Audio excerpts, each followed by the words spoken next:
තුඩින් හදවතක් අරගෙන ගිනිගත් තල් අරඹට ආවාදෝ ඉගිල්ලි. කුරුල්ලෙක් කෑම අරන් යන්නේ තුඩින්.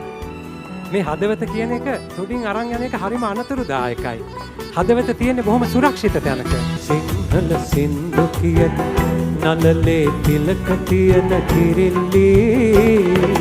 තුඩින් හදවතක් අරගෙන ගිනිගත් තල් අරඹට ආවාදෝ ඉගිල්ලි. නඩේෂන්ගේ ගෙදරින් විනීතාව පිළිගත්තේ නැහැ. ඇය දෙමළ දන්නේ නැහැ.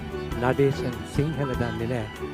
දෙන්නට ආදරය කරන්න ආදරය ප්‍රකාශ කරගන්න මේ දෙන්නට ඒක ප්‍රශ්නයක් වුණේ නැහැ. දිවනුහුරු බසින් පෙම් කවිකි කුරුල්ලාට වශී වී ගිනි මලින් තනූ මල් පොකුරක් අතට ගත්ත මනාලි. මధు සමේ මధుර කටු අතරේ පිපි වැටුණු චුරුපී. ඇය රිස්ක් එකක් ගත්තේ. ලොකු අනතුරකට මුහුණ දුන්නේ. ඇය ආදරය කරන කෙනා වෙනුවෙන්. ඒ ආදරය කරන කෙනා LTT නිසා නෙමෙයි. දෙමළ නිසා නෙමෙයි. ආදරයට ඒ භාෂා භේදය තිබුණේ නැහැ. ඒ ජාති භේදය තිබුණේ නැහැ. ඒ ආදරය අඳුරන ගැහැණියට මේ විශිෂ්ට දකුණේ ගීත රචකයා කියලා අරිනවා. උඹට පුළුවන් නඩේසන්ට කියන්න ප්‍රභාකරන්ගේ හිත වෙනස් කරන්න.